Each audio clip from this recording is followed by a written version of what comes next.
Hi, Latha Baiju audio novels சேனலுக்கு உங்களை வரவேற்பது நான் ஆர்ஜே ரதி. சேனலை இன்னும் சப்ஸ்கிரைப் பண்ணாதவங்க மறக்காம சப்ஸ்கிரைப் பண்ணிக்கோங்க. இன்னைக்கு நாம கேட்க போற கதை திருமதி லதா பைஜுவின் முன்னந்தி சாரணி அத்தியாயம் 14. வாங்க வீடியோக்குள்ள போகலாம். வசீகரன் வந்துட்டியா? என்னாச்சுப்பா, டெஸ்ட் எல்லாம் முடிஞ்சா? அப்போதுதான் உள்ளே நுழைந்த வசீகரனை கண்டு அருகில் வந்த ஏகாம்பரத்தை புன்னகையுடன் நோக்கினான் அவன். என்னப்பா ஒன்றும் சொல்லாமல் சிரிக்கிற? நம்ம சுப்பு தானே செலெக்ஷன் குரூப்பில் இருந்தார், பிரச்சனை ஒன்றும் இல்லையே? ஆர்வமாய் கேட்டவரின் கையை பிடித்து உள்ளே அழைத்து சென்றவன், இப்படி நில்லுங்க சார் என்று நிறுத்திவிட்டு அவரது காலில் விழுந்தான். என்னப்பா அது, எந்திரி என்று பதறினார் அவர். நான் எஸ்ஐ டெஸ்ட்டில் பாஸ் ஆகணும்னு என்னை விட அதிகமாக நீங்கள் தான் ஆசைப்பட்டீங்க. உங்கள் ஆசையை நான் நிறைவேற்றிட்டேன் சார். என் அப்பா ஸ்தானத்துல இருந்து என்னை ஆசீர்வாதம் பண்ணுங்க என்றவனை வாரி அணைத்து கொண்டார் ஏகாம்பரம். வசீகரன், ரொம்ப சந்தோஷம்பா. என் வார்த்தையை மதிச்சு அதுக்கு வேண்டி நீ மெனக்கெட்டு சாதிச்சு காட்டிட்ட.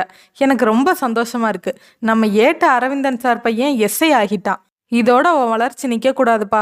நீ மேல மேல வளர்ந்து பெரிய நிலைக்கு வரணும் வாழ்த்தினார் அவர். உங்க வாக்கு பலிக்கட்டும் சார். நான் கண்டிப்பா அதுக்கான முயற்சியை எடுப்பேன். ஹாஸ்னி இல்லையா சார்?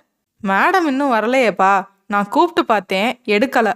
சரி, நீ டெஸ்ட்டில் பாஸ் ஆகி செலெக்ஷன் ஆன விஷயத்த அம்மா கிட்ட சொல்லிட்டியா? இன்னும் இல்லை சார். முதல்ல அவங்கக்கிட்ட சொல்லிட்டு தான் அப்புறம் அம்மாட்டையும் ஹாஸ்னிக்கிட்டையும் சொல்லணும்னு நினச்சேன். அவனது பதிலில் மனம் நெகிழ்ந்தவர், உன் மனசுக்கு நீ ரொம்ப நல்லா வருவப்பா. சரி, கூப்பிட்டு அம்மாட்ட சொல்லு என்றார் சந்தோஷத்துடன்.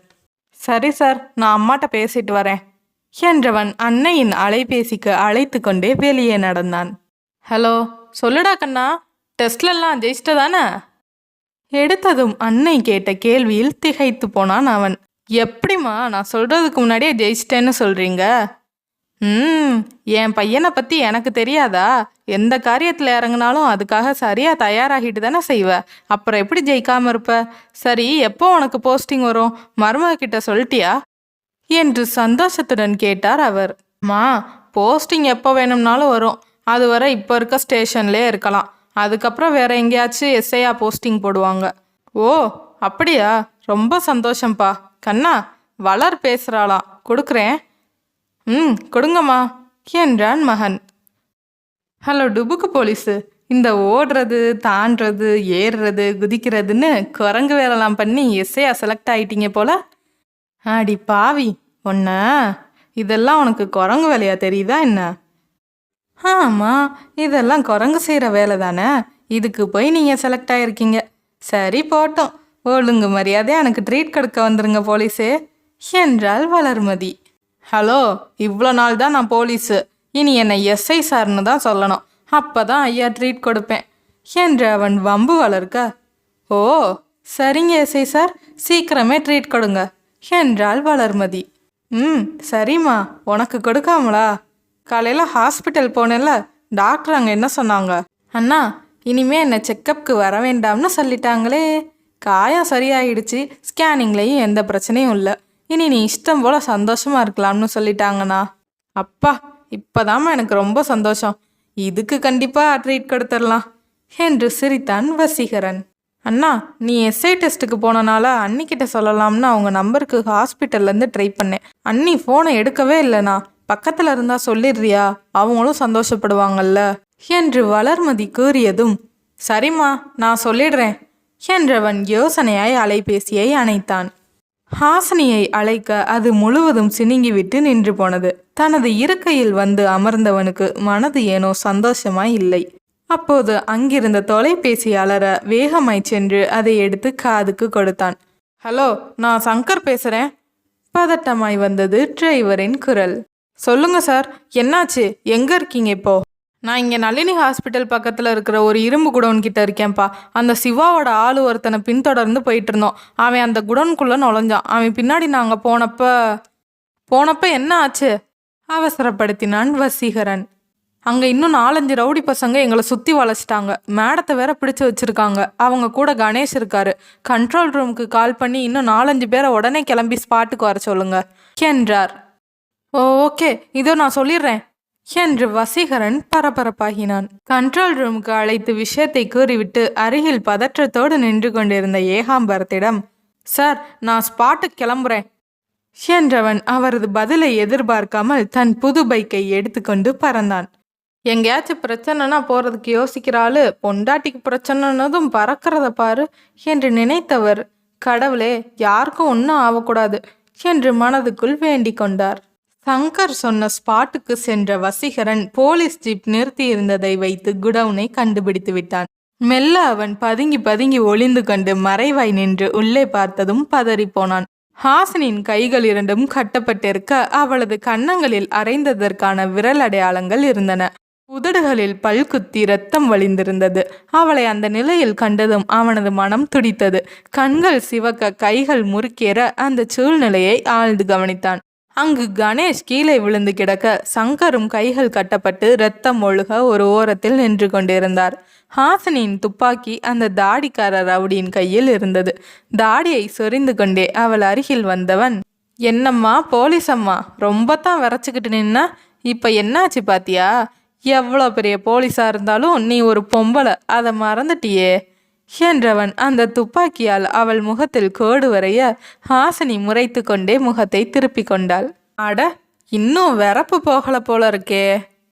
அதற்குள் உள்ளிருந்து வந்த ஒருவன் அந்த ரவுடியின் காதில் ஏதோ சொல்ல அவன் வேகமாய் அந்த குடவுனின் பின்பக்கம் சென்றான். துப்பாக்கியை வைத்திருந்த தாடிக்காரன் அந்த பக்கம் நகர்ந்ததும் மெல்ல உள்ளே நுழைந்தான் வசீகரன். அவனுக்கு எதிரில் நின்று கொண்டிருந்த ஹாசினி அவனை கண்டு முகம் மலர அவளிடம் வாயில் விரலை வைத்து அமைதியாயிருக்கும்படி கூறினான். மெதுவாய் உள்ளே நுழைந்தவன் வரும் வழியில் வாங்கிய பாக்கெட்டில் வைத்திருந்த மிளகாய் தூளை நின்று கொண்டிருந்தவனின் பின்பக்கமாய் வந்து சட்டென்று முகத்தில் தூவினான். அவன் அலறியதில் மற்றொருவன் ஓடிவர அவன் கண்ணிலும் தூவினான். அவர்கள் கண்ணை கசக்கி கொண்டு அலற அதை கேட்டு உள்ளிருந்து இருவர் ஓடி வந்தனர். அதற்குள் கையில் இருந்த கத்தியால் ஹாசினியின் கையில் இருந்த கட்டை வசீகரன் அவிழ்த்து விட்டான். கீழே இருந்த கட்டை ஒன்றை எடுத்து கொண்டவள் ஓடி வந்தவனின் காலில் அடிக்க அவன் தடுமாறி தலை குப்பர விழுந்தான். அதற்குள் சங்கர், கணேஷ் இருவரின் கட்டுக்களையும் வசீகரன் அவிழ்த்து விட்டான். அவனை அடிக்க பாய்ந்த ஒருத்தனை ஹாசினியின் கராத்தே அடி பதம் பார்க்க மற்றவர்களை கணேஷும் சங்கரும் பார்த்து கொண்டனர். ஹாசினியை பின்னால் இருந்து ஒருவன் தாக்குவதற்குள் வசீகரன் அவனை கட்டையால் அடித்தான். கட்டையில போறவனே, உன்னை அந்த கட்டையிலே போடுறேன் பாரு. எல்லோரும் அடித்து கொள்ள கீழே விழுந்த துப்பாக்கி மீண்டும் தாடிக்காரனின் கையில் கிடைத்தது. அவனிடமிருந்து அதை தட்டி பறிக்க ஹாசினி முயல அவளது கையை பிடித்து வளைத்து முறுக்கினான். வலி தாங்க முடியாமல் துடித்தவள் முயற்சியை தளர்த்தினாள்.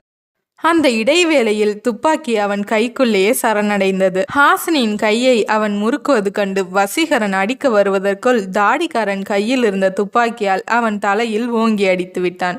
ஒருவித சத்தத்துடன் மண்டை உடைந்து இரத்தம் வருவதை கண்டதும் அவனுக்கு மயக்கம் வருவது போல இருந்தது. வசி, பதட்டத்துடன் ஓடி வந்தாள் ஹாசினி. அந்த சூழலிலும் அவளது பதறிய குரல் அவன் காதில் இன்பமாய் பாய அவன் அரைக்குறை மயக்கத்தில் கீழே விழுந்தான். அவளை பிடித்து நிறுத்திய தாடிக்காரன், என்னடி ரொம்ப தான் பதற, இங்க அடிச்சா அங்க வலிக்குமோ என்று கேட்டு மீண்டும் வசீகரனை எட்டி உதைத்தான். அவன் வலியில் முணங்க ஹாசினி துடித்தாள். அவரை விட்டுரு, அவரை ஒன்றும் பண்ணாத என்று கதறினாள். அவளது கழுத்தில் கையை வைத்து அமர்த்திய அந்த ரவுடி, ஒரு பொட்டச்சி எங்க கண்ணுக்குள்ள விரல விட்டு ஆட்டலாம்னு நினைச்சிருக்க. நாங்கெல்லாம் என்ன பொட்ட பசங்கன்னு நினைச்சியா? என் தம்பி அன்னைக்கு ஸ்டேஷன்ல வச்சு அந்த அடி அடிச்சிருக்க. எங்க இப்ப என் மேல கை வை பார்க்கலாம் என்றவன் அவள் கன்னத்தில் ஓங்கி அறைந்தான். அதில் அவள் துள்ளி போய் விழுந்தாள். கடைவாய் பல் குத்தியதால் புதியதாய் ஒரு கோடு சூடான இரத்தத்துடன் கீழிறங்கியது. எழுந்து சுற்றிலும் பார்க்க அவளது ஆட்கள் அனைவரும் அடி வாங்கி விழுந்து கிடந்தனர். என்னடி பார்க்குற? யாராவது ஹெல்ப் பண்ணுவாங்கண்ணா? யாரும் வரமாட்டாங்க. உங்களை காப்பாற்ற வந்த போலீஸ் வண்டியவே எங்கள் ஆளுக பிடிச்சு வச்சிருக்காங்க. என்ன ஆட்டம் போட்ட என்றவன் அவளை ஒரு கையால் அள்ளி எடுத்தான். உனக்கெல்லாம் மறக்க முடியாத மாதிரி தண்டனை கொடுக்கணும். அப்பதான் நீ எல்லாம் பொம்பளைங்கிற நினப்போட அடங்கி இருப்ப என்றவன் அவளது மேனியை தலை முதல் கால் வரை ரசித்து பார்க்க அவள் அருவருப்பாய் முகம் சொலித்தாள். சும்மா தலன்னு அம்சமாக தான் இருக்க. காக்கிக்குள்ளேயும் நெளிவு சுழிவெல்லாம் கச்சிதமாக வச்சிருக்கியே. உன் உடுப்பை போல உன் உடம்பு வெறப்பாதான் இருக்கா என்று கூறிக்கொண்டே அவளை சுற்றி வந்தவன், சரி நீ சொல்ல மாட்ட, நானே பார்த்துக்கிறேன் என்று அவளை நெருங்கினான். டே வேணா, என்னை விட்டு என்னை பற்றி தெரியாமல் என்கிட்ட விளையாடாத என்று அவள் கண்ணீருடன் பின்னால் செல்ல அவன் இழுத்து கொண்டே முன்னால் வந்தான். சுவரோடு சேர்த்து நிறுத்தி அவளின் இரு பக்கமும் கையை வைத்தவன், அட, நீ இப்படி விரைச்சிட்டு நிற்கும் போது தான் உன்கிட்ட விளையாடி பார்க்கணும்னு எனக்கு இன்னும் ஆசையா இருக்கு செல்லம். கொஞ்ச நேரம் விளையாடுவோமா? அவளது முகத்துக்கு அருகில் அவன் முகத்தை கொண்டு வர அவள் கத்தினாள். வசி, எந்திரிங்க வசி. அவள் கத்த அந்த மிருகம் சிரித்தது. எவன்டி அவன் வாசி புசின்னு? எவனும் இனி வரமாட்டான். டேய், இவனுங்கெல்லாம் எடுத்து ஓரமாக போடுங்கடா. நான் பாப்பா கூட கொஞ்சம் விளையாடிட்டு வரேன். ரொம்ப நாளாக பொண்ணு வாடையே இல்லாமல் காட்டுக்குள்ளே சுற்றிட்டு இருந்தது, உடம்பெல்லாம் நமங்குது என்றவன், சரி வாடி செல்லம், இங்கே இருந்தால் நீ கூச்சப்படுற, நாம் ரூம்குள்ளே போய் விளையாடுவோமா என்று அவளது கையை பிடித்து இழுத்து உள்ளே செல்ல போனான். என்னை விடுடா ப்ளீஸ், என்னை ஒன்றும் பண்ணிடாத, விடு என்று கரகரவென்று கண்ணில் நீர் வழிய அவள் கத்தி கொண்டிருக்க அவன் காவி பல்லை காட்டி இழுத்து கொண்டே நகர்ந்தான். கீழே படிக்கட்டின் அருகே கிடந்த வசீகரனின் அருகில் அவன் வந்ததும் அலறிக்கொண்டே கீழே விழுந்தான் அவன். அவனது காலில் இருந்து இரத்தம் வழிய ஹாசினி ஒன்றும் புரியாமல் பார்த்து கொண்டிருந்தாள். ஒரு நொடியில் அங்கிருந்த சூழ்நிலையே மாறியிருந்தது.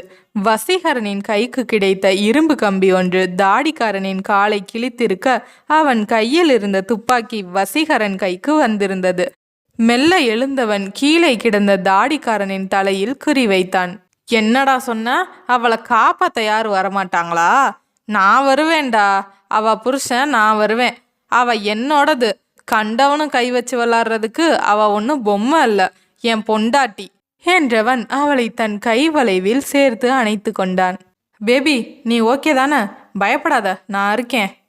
ஒரு நிமிடம் என்ன நடந்ததென்று புரியாமல் அவள் திகைத்து அவனையே நோக்கி கொண்டிருக்க, டேக் இட் பேபி என்று அவள் துப்பாக்கியை கொடுத்தான்.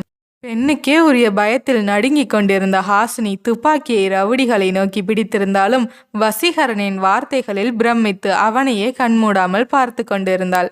சங்கர், கணேஷ், சீக்கிரம் அந்த கயரை எடுத்து உங்க கையை கட்டுங்க என்று வசீகரன் கூறியதும் அவர்கள் சுறுசுறுப்பாய் அதை செய்து முடிக்க அனைவரையும் ஜீப்பில் அள்ளி போட்டு கொண்டு சங்கரும் கணேஷும் வண்டியை எடுத்தனர்.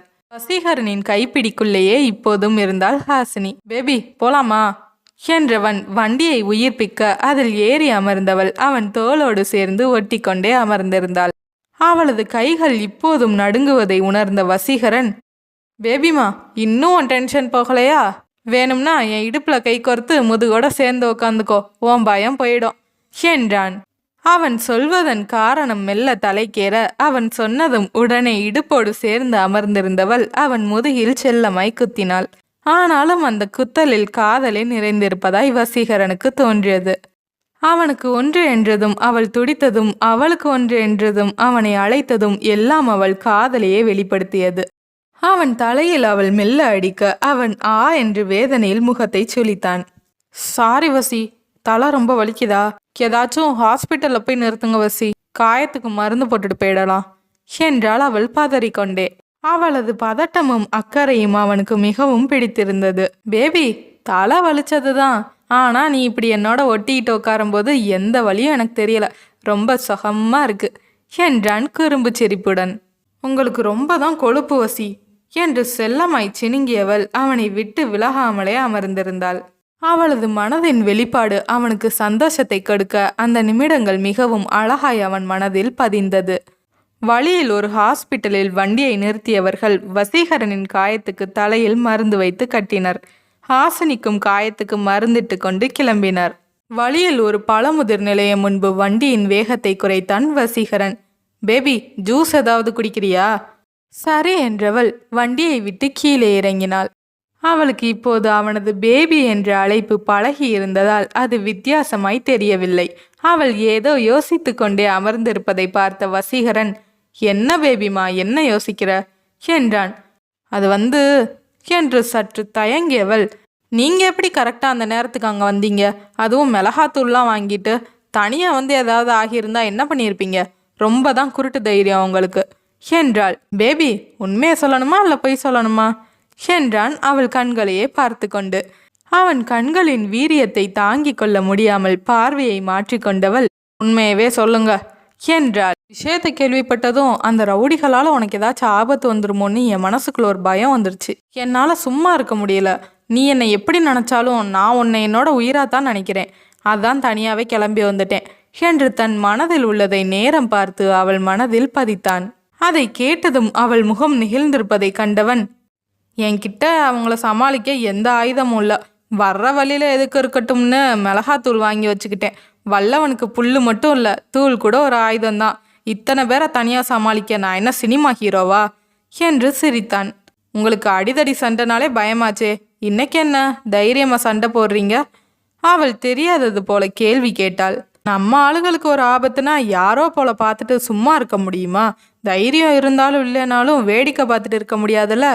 பேபிமா ஜூஸ் குடி, கிளம்பலாம் என்று அவன் ஜூஸை குடிக்க தொடங்கினான். கடைசியாக ஒரு கேள்வி, நாம் இப்போ பிடிச்சு கொடுத்தோமே ரவுடி, அவன் யாருன்னு தெரியுமா? யாரு? அந்த தீவிரவாதி சிவா ஆளு தானே? சிவா ஆள் இல்லை, அந்த தீவிரவாதி சிவாவே அவன்தான் என்றவள் ஜூஸை குடிக்க அவனுக்கு லேசாய் உதறியது. என்னது சிவாவா? அதான் அவனை எங்கேயோ பார்த்த மாதிரி இருந்துச்சா? நம்ம ஸ்டேஷன் ரெக்கார்டில் தாடி மீசெல்லாம் இல்லாமல் இருந்தான். நான் அவனை இதுவரை பார்த்ததில்ல, அதான் தெரியலை. அவன் பிடிபட நீங்கள் காரணமாக இருந்திருக்கீங்க. இனி அவன் ஆளுங்க சும்மா இருக்க மாட்டாங்க. எதுக்கும் நீங்கள் கொஞ்சம் ஜாக்கிரதையாக இருங்க என்றாள் அவள். என்ன பேபி இப்படி பீதியை கிளப்புற? சரி, காக்கியை போட்டாச்சு, இனி எது வந்தாலும் பார்த்துக்கலாம் என்றான் அவன். கிளம்பலாமா என்று அலைபேசியை பாக்கெட்டிலிருந்து எடுத்தவள் அதிலிருந்த தவறிய அழைப்புகளை கண்டு வியந்தாள். அத்தனை அழைப்புகள் இருந்தன. அப்புறம் பேபி வளர் உன்கிட்ட சொல்ல சொன்னா, அவளுக்கு இனிமேல் செக்கப் தேவையில்லைன்னு டாக்டர் சொல்லிட்டாங்களாம். ஓ, ரொம்ப சந்தோஷம். நான் அவகிட்ட அப்புறம் கால் பண்ணி பேசிக்கிறேன். அப்புறம் இன்னொரு விஷயம், எஸ்ஐ டெஸ்ட்டில் எனக்கு செலெக்ஷன் கிடச்சிருக்கு. என் வாழ்க்கையில் நடக்கிற ரொம்ப சந்தோஷமான விஷயம். பட் உனக்கு எப்படின்னு தெரியலை என்றதும் அவள் முகம் வாடியது. சாரி, நானே கேட்கணும்னு நினச்சேன், அந்த ரகலையில் மறந்துட்டேன். வாழ்த்துக்கள் வசி என்று அவள் கையை நீட்ட அதை பற்றி குலுக்கியவன் அவளது கையின் மென்மையில் விடாமலே பற்றி கொண்டிருந்தான். கிளம்பலாமா? அவள் கேட்டதும் கையை பற்றி கொண்டே வண்டியை நோக்கி நடந்தான். அதை உணர்ந்தாலும் ஏனோ ஹாசினிக்கு அவனிடம் ஒன்றும் சொல்ல தோன்றவில்லை. அவனது வார்த்தைகள் ஒவ்வொன்றும் அவளது செவிக்குள் மீண்டும் மீண்டும் கேட்டுக்கொண்டிருக்க அவள் அதற்கு பிறகு எதுவும் பேசவில்லை. வண்டியை ஸ்டேஷனை நோக்கி விட்டான் வசீகரன். ஐயோ, என்னாச்சு மாப்பிள? தலையில கட்டோட வர்றீங்க? ஹாசினி, உனக்கு என்னாச்சு என்று மகள் மருமகனை கண்டு பதறினார் ராஜேஸ்வரி. நடந்ததை அவரிடம் கூறினான் வசீகரன். என்ன மாப்பிள, ஏதோ சினிமா மாதிரி சொல்றீங்க. உங்களுக்கு ஏதாவது ஆயிருந்துச்சுன்னா என்ன பண்றது? தனியா எதுக்கு போனீங்க என்று அக்கறையாய் விசாரித்தார். இல்லத்த, சின்ன காயந்தான்.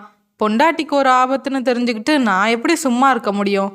அவன் சொன்னதை கேட்டதும் ஹாசினியின் மனம் நெகிழ அடுத்து அன்னை சொன்னதை கேட்டு கோபம் வந்தது.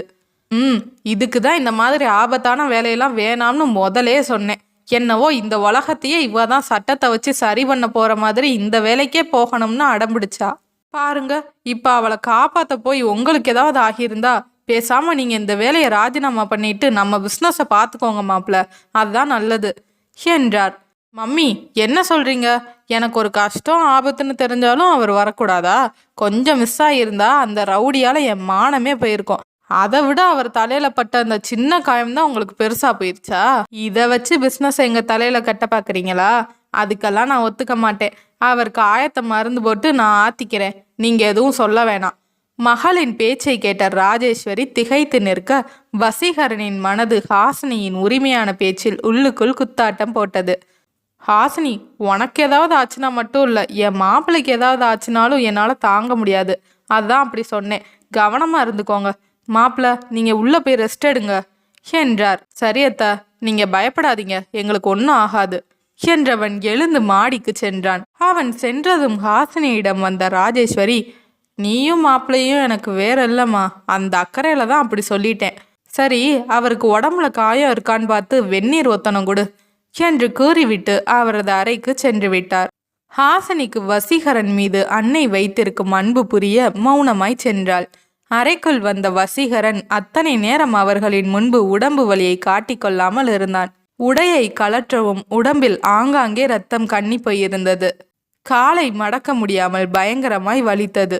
வெந்நீரில் ஒரு குளியலை போட்டுவிட்டு கட்டிலில் வந்து படுத்தான். முதுகு குத்தி குத்தி வலிக்கவே கவிழ்ந்து கிடந்தான். வலியில் அனத்தி கொண்டு கிடந்தவன் அவனது முதுகில் படிந்த பூ போன்ற கரத்தின் ஸ்பரிசத்தில் சட்டென்று திரும்பினான்.